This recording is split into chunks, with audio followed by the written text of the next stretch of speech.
இன்றைய இறை சிந்தனை. யோசேப்பின் சகோதரர்கள் அவனை பொறாமையுடன் பார்த்தார்கள். தொடக்க நூல் 37ஆம் அதிகாரம் இறை வார்த்தை 11 கூறுகின்றது. பிரியமானவர்களே, தேவன் உங்கள் வாழ்க்கையில் ஆசீர்வாதத்தை அதிகமாக வெளிப்படுத்தும் போது சிலர் உங்கள் வெற்றியை ஏற்றுக்கொள்ள முடியாமல் போகலாம்.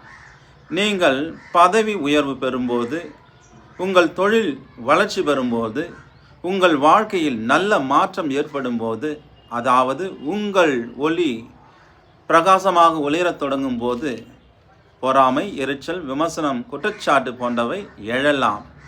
இது யோசேப்பு மற்றும் பல நம்பிக்கையாளர்களின் வாழ்க்கையிலும் நடந்தது. இன்றும் நம்முடைய வாழ்க்கையிலும் நடக்கக்கூடிய ஒன்றே. கவலை வேண்டாம். இது உங்களை மனத்தளர செய்ய அல்ல, உங்கள் வாழ்க்கையில் முன்னேற தயார்படுத்தவே.